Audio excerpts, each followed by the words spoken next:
Olá, seja bem-vindo a mais uma videoaula do nosso programa terapêutico Vivendo a Transformação.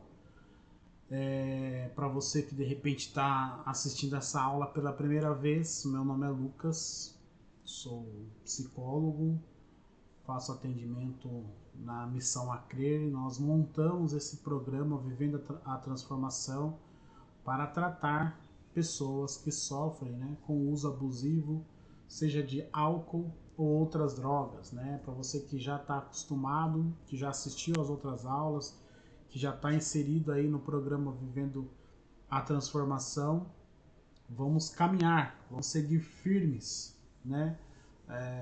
Nessa jornada da recuperação, como vocês têm visto, como vocês têm aprendido, entendendo que o processo começa na mente, né? Começa na nossa mente. Isso nos leva a entender que nós é que somos os responsáveis, né?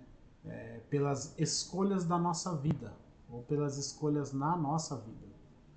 Então, para que nós possamos aprender a fazer as escolhas corretas, é necessário que haja uma renovação da nossa mente. E o programa Vivendo a Transformação, ele vai trabalhar dentro desse contexto, né? Então nós estamos hoje na aula de número 2, é a parte 2 da nossa aula, né?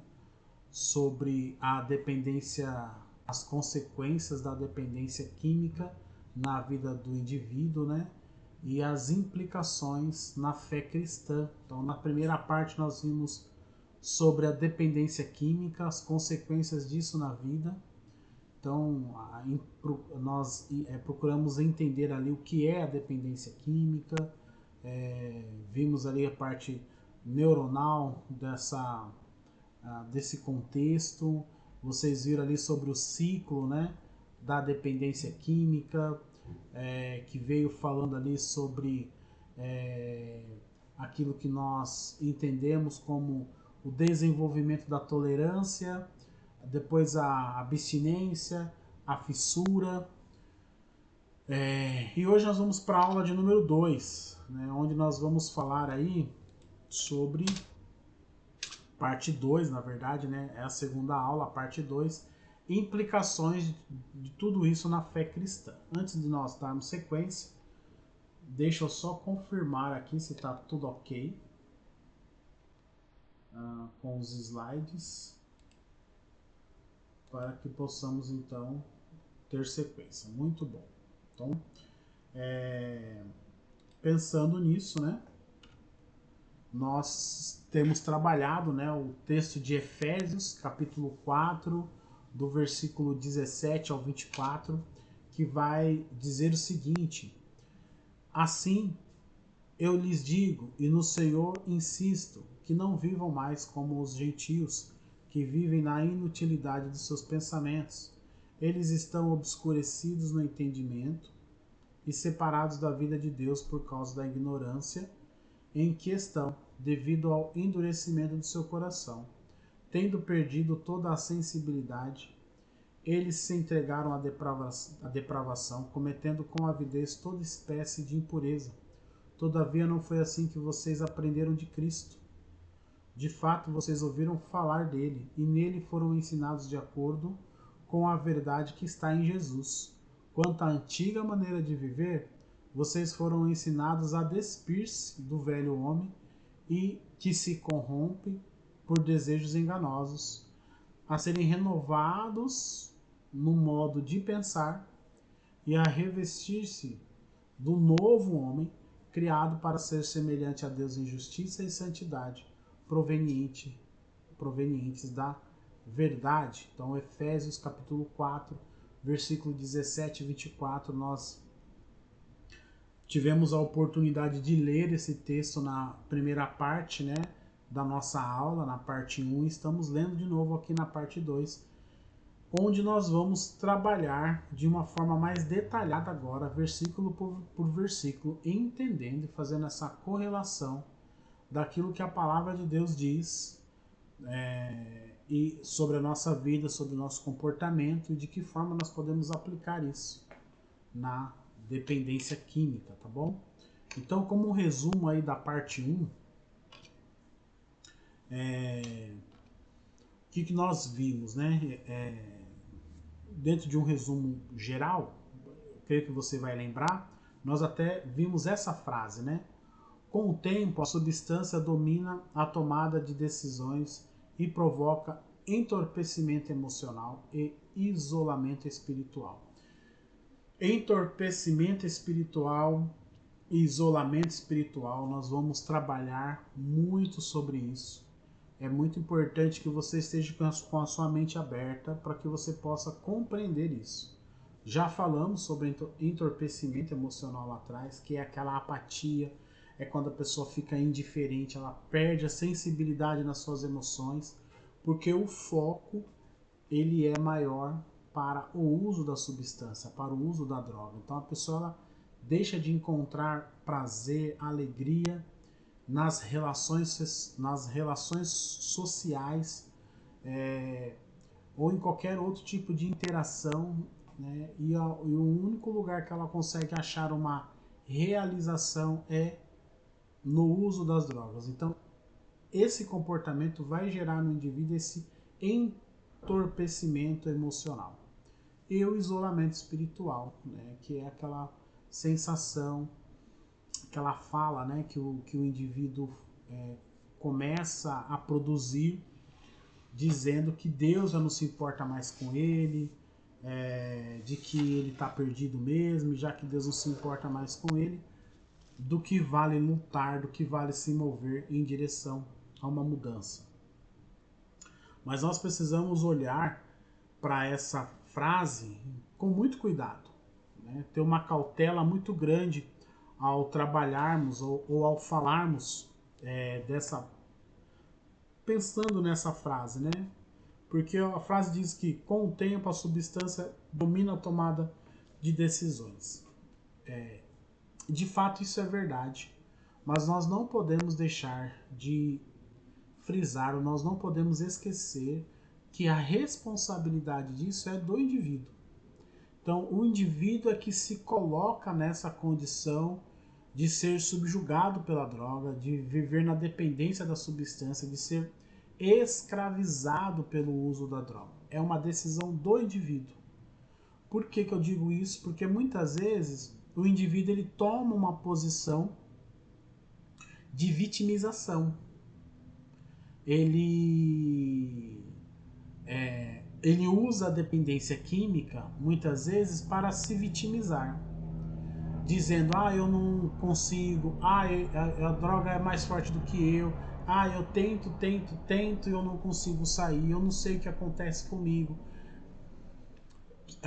Há necessidade de se tomar um cuidado muito grande para não assumir essa posição dentro da dependência química, porque aí tende a criar essa vitimização. E aí você já é escravo, você já é dominado por uma substância na qual você já não exerce mais nenhuma autoridade, nenhum poder. E na verdade, a decisão continua sendo sua, porque você está tomando a decisão de permanecer escravo, sendo que você pode tomar uma decisão contrária disso, de se posicionar e buscar uma solução para o seu problema. Buscar uma solução para o seu problema não quer dizer que isso vai ser fácil, ou que você não vai ter dificuldades, que a pessoa não vai ter dificuldades, não.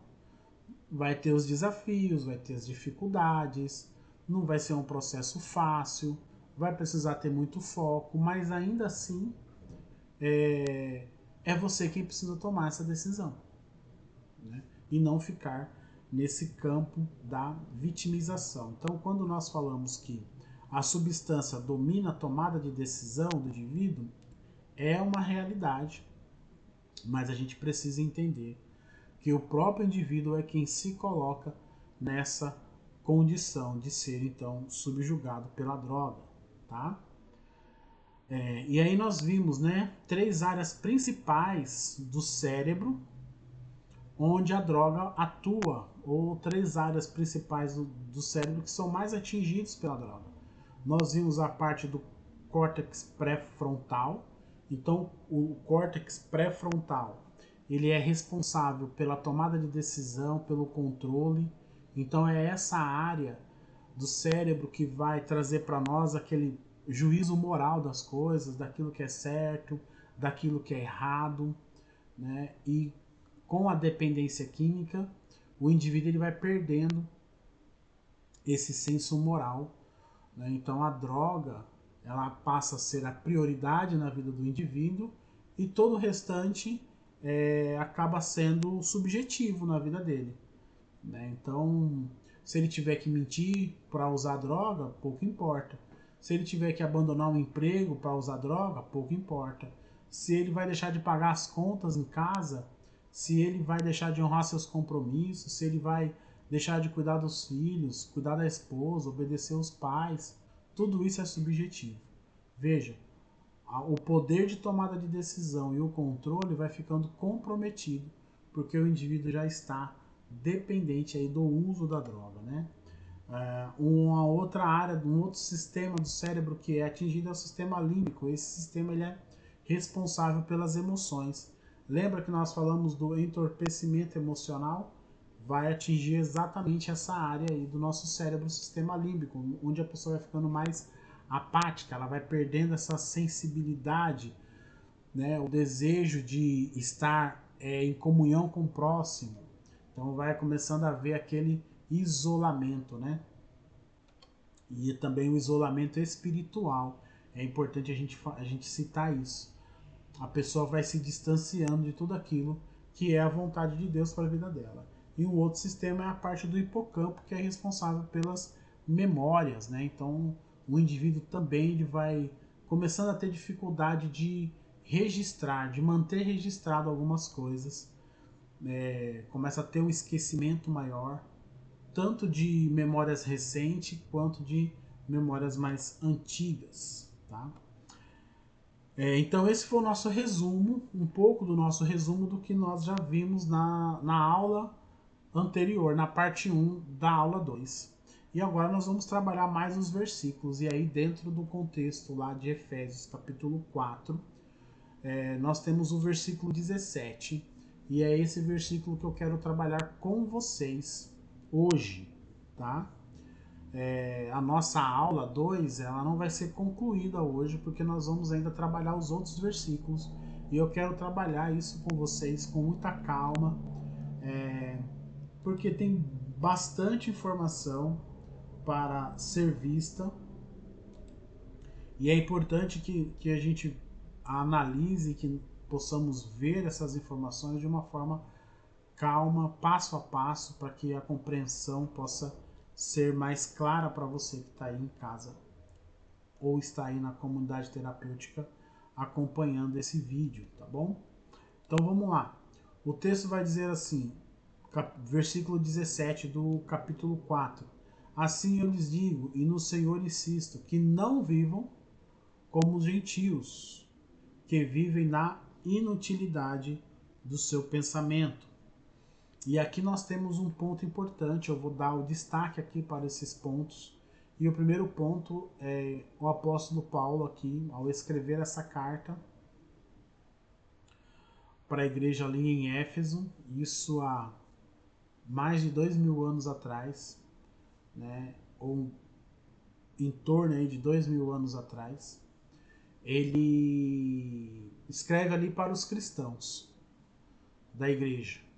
E nós podemos trazer uma aplicação disso para a nossa realidade, para o nosso contexto, né? Então nessa carta ele vai dizer assim, ó, não vivam.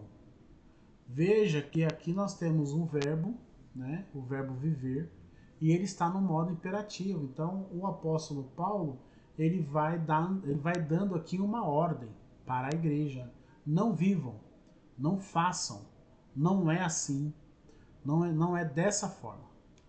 Veja só que a condição com que ele coloca o texto, né, vai nos ensinar muita coisa. O primeiro ponto que nós podemos aprender aqui, quando ele diz não vivam, é que essa ordem é dada para quem? Para os crentes ali naquela época, trazendo para nós, para nossa realidade, essa ordem é aplicada para nós também. É aplicada para você que está buscando uma mudança, buscando uma transformação verdadeira. E o que ele está dizendo para você é: não viva, como viviam ou como vivem os gentios, né? Pensando na época. Então ele vai dizer: não vivam mais como os gentios. Agora, ele dá uma ordem. Ele coloca aqui o verbo na sua condição imperativa. Quem vai obedecer essa ordem? É quem estiver lendo, é quem estiver ouvindo, para quem é destinado essa carta, para quem é destinado esse texto, correto? Quem vai obedecer ou não essa ordem é você. Não viver como vivem os gentios é uma escolha sua. Lembra que nós falamos um pouco atrás que nós não devemos assumir a postura ou assumir ali a posição de vitimização? Pois é. É justamente isso que ele está dizendo aqui. Não vivam mais como os gentios. Agora, escolher não viver como os gentios é uma escolha nossa, é uma escolha minha e é uma escolha sua. Então, o primeiro ponto que a gente pode observar no texto aqui é que ele dá uma ordem e a execução dessa ordem ela vai partir do pressuposto da minha decisão, de querer fazer ou não, de querer obedecer ou não, de querer transformar, de querer ser transformado ou não, certo?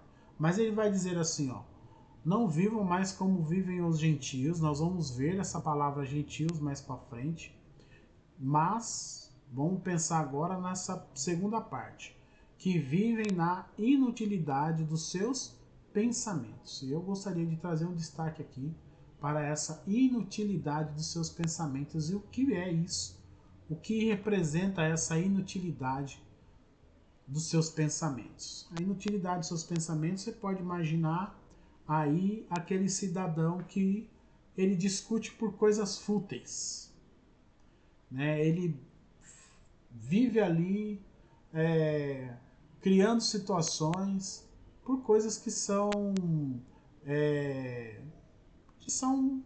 fúteis, que não tem tanta relevância no dia a dia, né? O desenho aí é até engraçado, né? Porque um acha que é o número 6, o outro acha que é o número 9 e cada um vai vivendo esse dilema a depender da perspectiva que ele está olhando.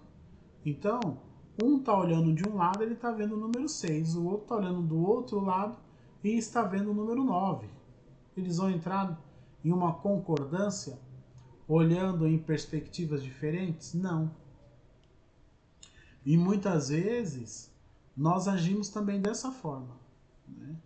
Nós temos às vezes uma determinada perspectiva de uma determinada situação. Vou tentar dar um exemplo prático para vocês. Vocês aí estão acolhidos na comunidade terapêutica. Eu sempre falo isso. Isso é um desafio muito grande.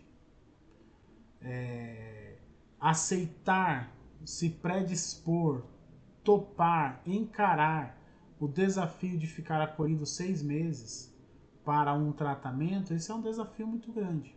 A pessoa precisa de fato querer uma recuperação. Agora, dentro desse contexto, cada um vive uma experiência aí, né? Nos relacionamentos, na forma de se relacionar com o próximo, na conversa, no trato, e cada um é de um jeito, né? Tem pessoas que são mais pacientes, têm uma temperança maior, são mais benignos, têm uma expressão de amor maior. Tem outras pessoas que não, tem outras pessoas que não são, que são impacientes. Tem outras pessoas que o foco é diferente, né? Tudo isso colabora no convívio do dia a dia de vocês. Por que que isso colabora? Porque, por exemplo, você pode estar aí focado no seu tratamento, no seu interior, no seu íntimo aí. Você enxerga que você precisa mudar. Você sabe que você precisa mudar, você quer mudar, você almeja essa mudança. Porém, você recebe o quê? As influências que são externas, certo? Você recebe as influências aí dos demais. Um vai chegar, vai falar uma coisa para você, o outro vai se comportar de uma outra forma. E a depender de onde você estiver baseando o seu comportamento, a depender de onde você estiver sustentando as suas emoções, você pode perder o foco nisso. Então, de repente, a pessoa vem, conversa com você e fala mal do outro companheiro. Isso já pode bater na sua mente. De repente, o rapaz está insatisfeito com a casa, ele vai e fala da casa. Isso mexe com a sua cabeça. De repente, tem um aluno aí, o aluno fala, eu vou embora. Isso mexe com a sua cabeça. Tudo isso influencia.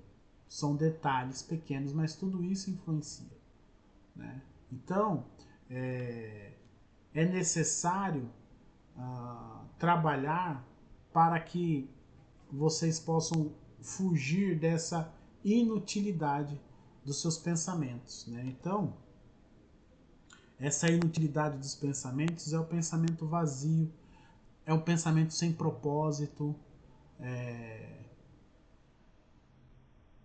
e isso ajuda a gente a responder algumas perguntas, ou pelo menos a gente se questionar em algumas coisas. Como, por exemplo, qual é o nosso propósito de vida? Por que você está aí se recuperando? A gente precisa responder perguntas como essa. Por que é? O porquê da minha recuperação? Eu vou me recuperar para quê? Né? Então, às vezes, essa vida vazia, essa vida sem propósito, vai fazer com que a mente da gente fique vagando nesses comportamentos superficiais, em coisas fúteis, né? Em coisas que são inúteis. Na vaidade, futilidade, tudo isso faz parte da inutilidade do pensamento. Algo que não tem proveito eterno, né? A gente vai limitando muitas vezes o nosso pensamento no imediatismo, naquilo que vai gerar uma resposta rápida. Algo que está desconectado da verdade, né? Então, essa inutilidade dos seus pensamentos vai trazer esse significado. Então, não é propriamente o que o texto traz para nós, o significado que o texto traz para nós de inutilidade dos pensamentos, não é uma reflexão rasa sobre aquilo que é fútil.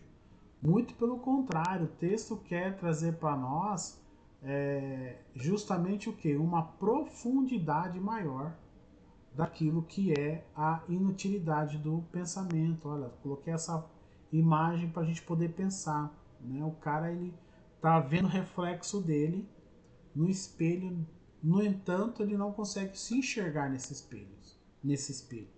Então, pensamentos sem direção, sem fundamento na verdade, que não produzem vida, transformação ou sentido real.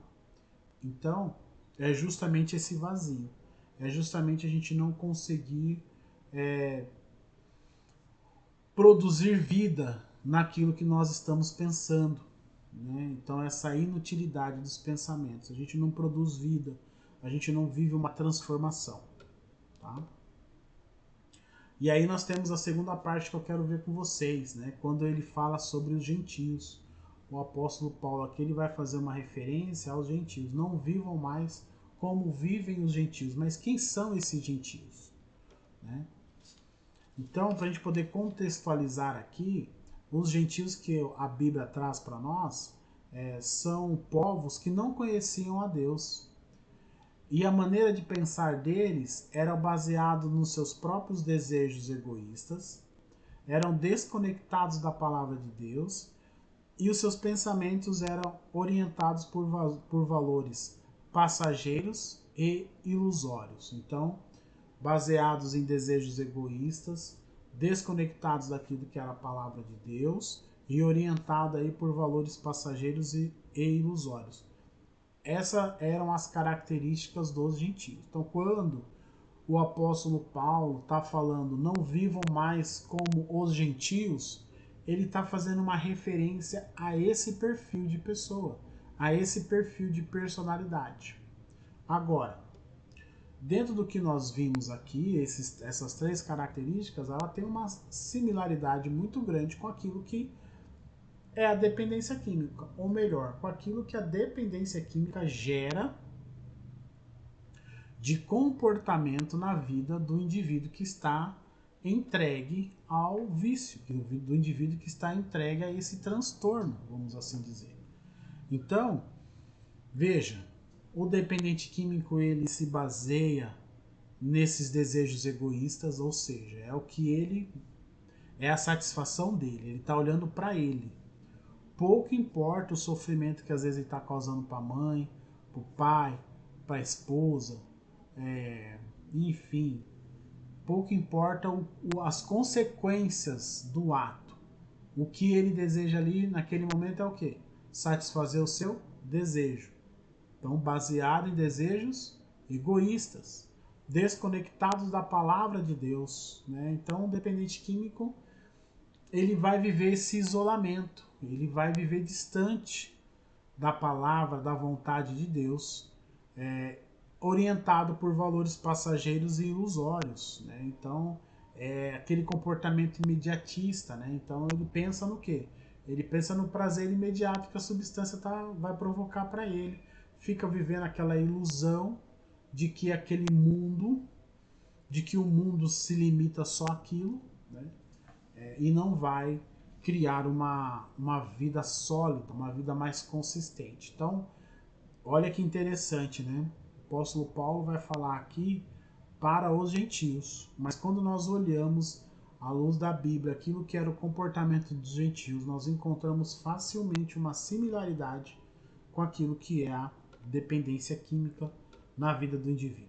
Ainda no versículo 17, né? Então, aí pensando sobre a inutilidade dos pensamentos e sobre a dependência química, nós vamos ver agora a relação, né? Que isso tem a ver com a dependência química. Então, como que a inutilidade de pensamentos ela tem a ver com aquilo que é a dependência química. Então, nesse primeiro ponto que eu destaco para vocês aqui, ó, aparência de controle e inteligência, mas as decisões elas são disfuncionais. Isso é muito comum para o dependente químico, né?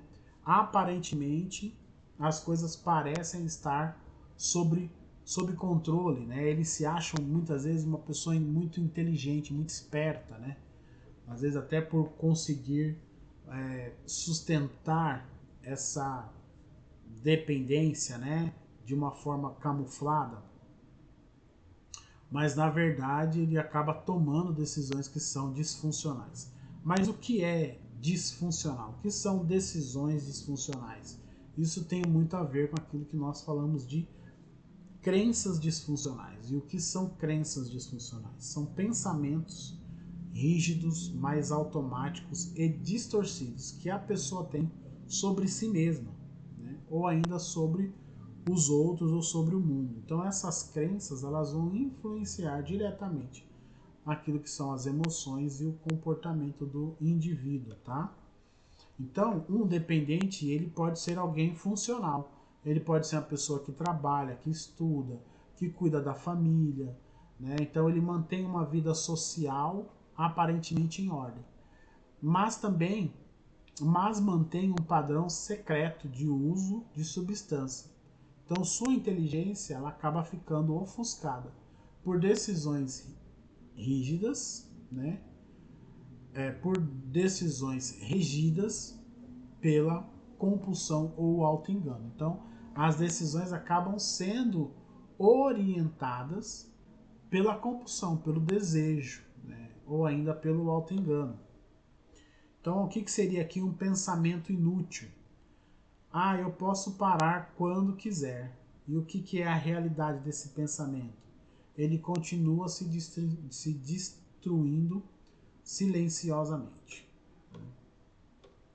Outro ponto são valores distorcidos e corrompidos, né?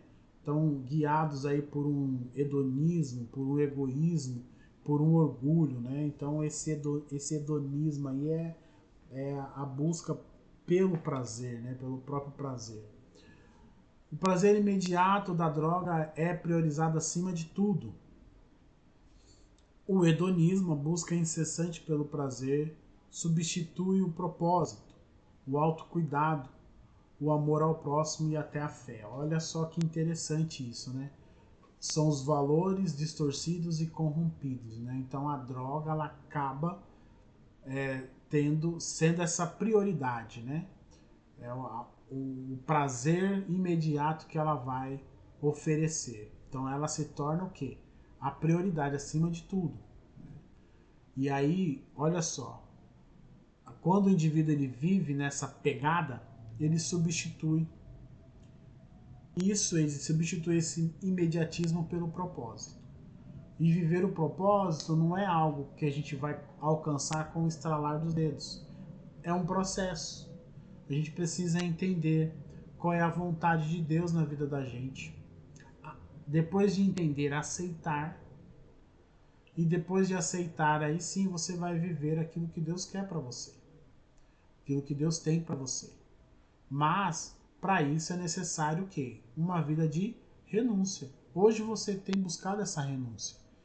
Eu reforço, estar aí na comunidade terapêutica é um passo importantíssimo que você tem dado para renunciar a si mesmo, renunciar às suas vontades, renunciar o seu egocentrismo, renunciar à sua autodestruição, né?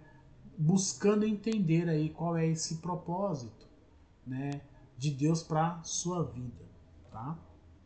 Então, pensamento inútil.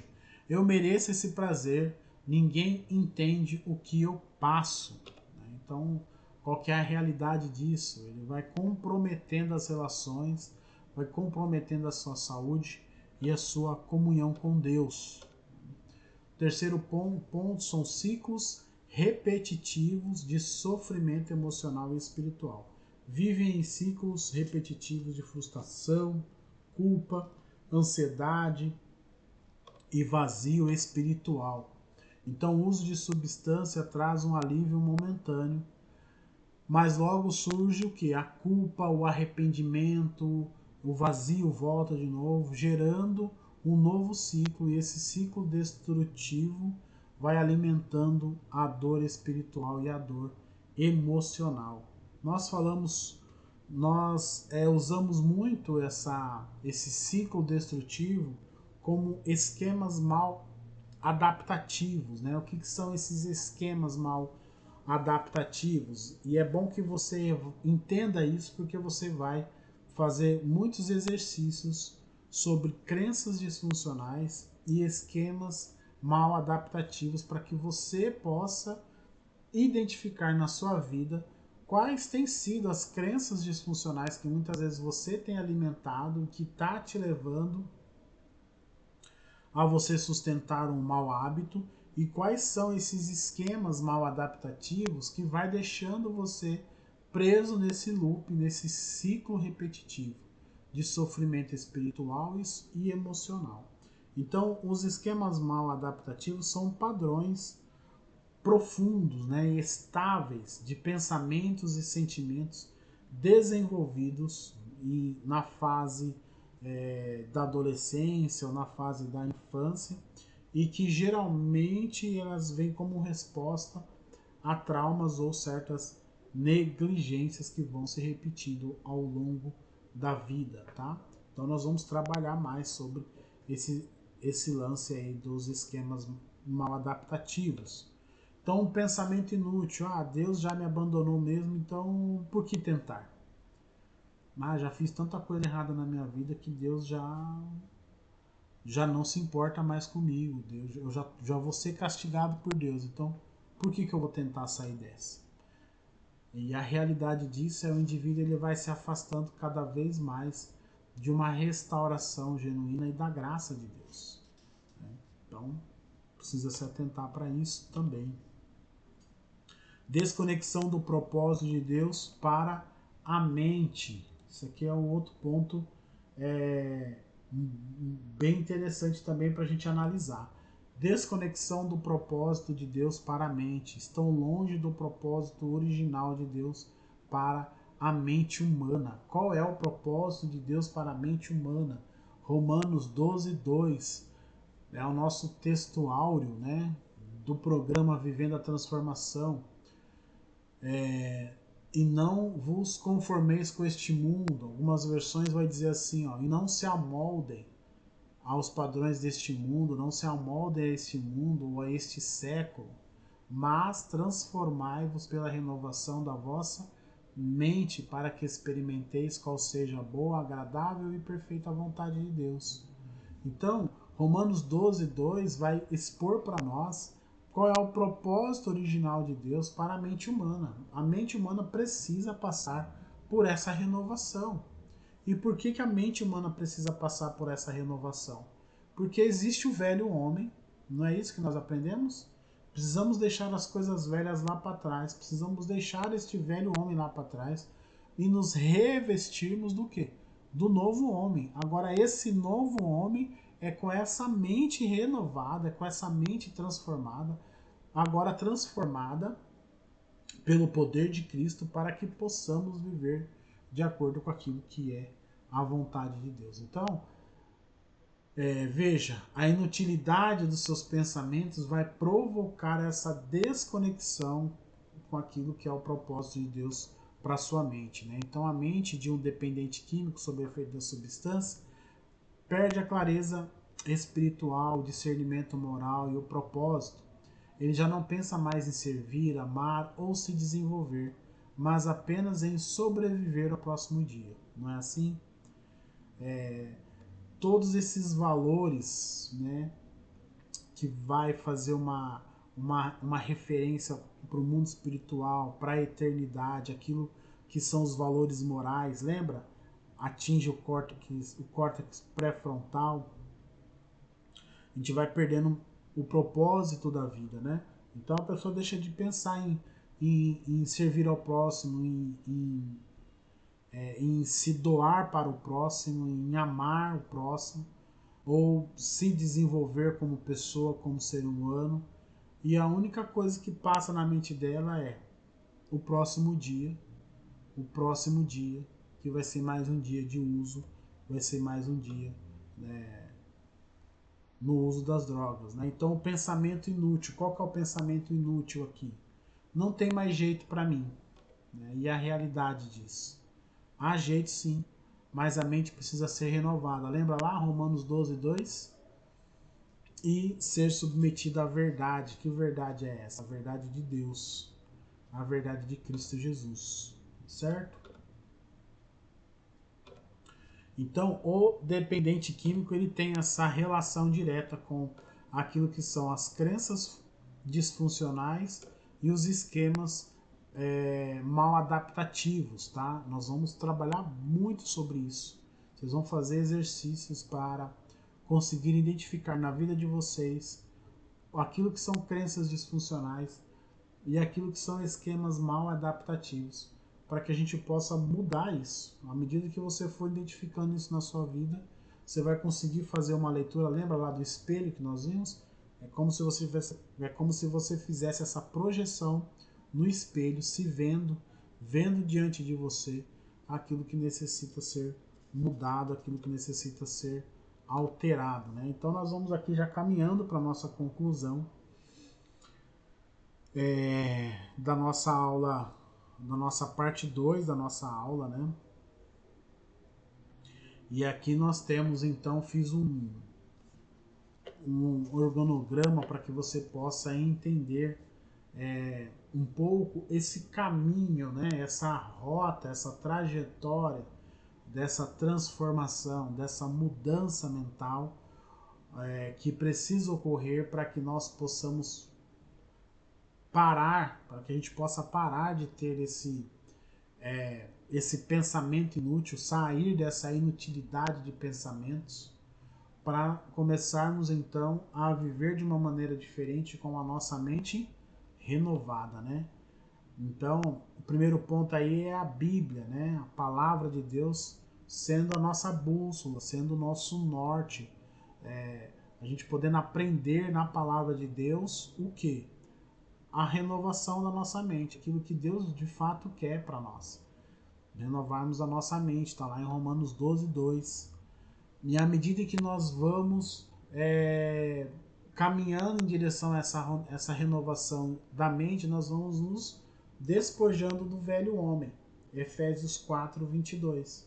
Então eu vou deixando para trás, eu vou me despindo, eu vou abandonando, né, o velho homem, as coisas do velho homem, os maus hábitos, essas crenças disfuncionais ou esses esquemas mal adaptativos. Eu vou largando tudo isso para daí sim ser revestido do novo homem dentro da verdade do Evangelho, aquilo que o Senhor Jesus nos ensinou. Então esse é o contexto do programa Vivendo a Transformação, né? Então eu quero encorajar você para que você permaneça firme, para que você continue focado no seu tratamento. Quero dizer para você que a Bíblia nos chama, a palavra de Deus nos chama para essa renovação da mente. O Senhor tem chamado você para que você possa alcançar, para que você possa buscar essa renovação da sua mente. Renovação da mente é deixar de pensar com a mentalidade do velho homem para começar a pensar com a mentalidade do novo homem. Esse novo homem é um homem vivendo em conformidade com aquilo que é a vontade de Deus, com aquilo que o Evangelho de Cristo ensina para nós, né? Então, trocando essa crença disfuncional pela verdade bíblica, né? Então, onde o indivíduo fala, eu sou um fracassado, ele aprender a dizer aquilo que está lá em Filipenses 4:13, tudo posso naquele que me fortalece. Deus, ele se afastou de mim. Ele poder lembrar de Salmos 23:4, dizer, ainda que eu ande pelo vale da sombra da morte, não temereis, porque tu estás comigo. Ter essa confiança de que Deus está com você em todos os momentos, inclusive nos momentos difíceis, inclusive às vezes no momento de loucura. Deus está lá com a mão poderosa dele para cuidar de você. Ninguém me ama de verdade, né? Jeremias 31:3, que vai dizer, com amor eterno te amei, né? Então Deus, ele é um Deus de amor. Deus, ele é um Deus que se importa com a sua vida, que se importa com você, né? E por mais que muitas vezes essa crença disfuncional, esse pensamento diabólico na sua vida vai dizer para você que você é um fracassado, que ninguém ama você, que Deus se afastou de verdade, ou que Deus se afastou de você, você precisa buscar a verdade bíblica, que vai dizer exatamente o contrário disso. A verdade bíblica vai dizer que você, em Cristo Jesus, você pode. Em Cristo Jesus você pode vencer os seus desafios. Em Cristo Jesus você pode vencer a abstinência. Em Cristo Jesus você pode vencer a vontade de desistir do seu tratamento. Em Cristo Jesus você pode restaurar, a sua vida pode ser restaurada. Você pode reconquistar a sua família, tudo aquilo que você perdeu. Em Cristo Jesus você pode se tornar uma nova criatura, né? Às vezes aquele pensamento de que os seus erros foram erros gravíssimos e que não tem perdão é uma mentira, né? Porque Deus, ele sempre vai estar com você. Você pode andar pelo vale, você pode atravessar o momento mais difícil da sua vida, mas não tema, porque Deus está com você. Né? E saiba que Deus, ele é um Deus amoroso, ele é um Deus de justiça, mas ele é um Deus amoroso. E o amor dele, a graça do Senhor está estendida para você, para te ajudar a você ter uma mente renovada de acordo com aquilo que é a vontade de Deus para a sua vida. Amém? Vamos orar para nós encerrarmos a nossa lição, tá? Permaneçam firmes no Senhor. O processo, ele pode ser doloroso, ele pode ser difícil, ele pode ser amargo, mas saiba que é um período que o Senhor está lapidando você, o Senhor está moldando você, o Senhor está preparando você para que a sua mente possa de fato ser renovada. Oremos. Querido Deus e Pai, obrigado por este momento, obrigado pela tua palavra que foi compartilhada aqui. Quero colocar cada residente aí que está assistindo esse vídeo nas tuas mãos. Que o Senhor possa ajudar esses homens a buscar uma mudança verdadeira, uma transformação genuína. A cada dia que esses homens possam ter a sua mente transformada, a sua mente renovada, para eles viverem de acordo com aquilo que é a tua vontade. Que o uso das drogas não venha fazer mais parte da vida desses homens. Em nome de Jesus, é o que eu agradeço. Amém. Pessoal, Deus abençoe. Estaremos juntos na nossa próxima videoaula. Até mais.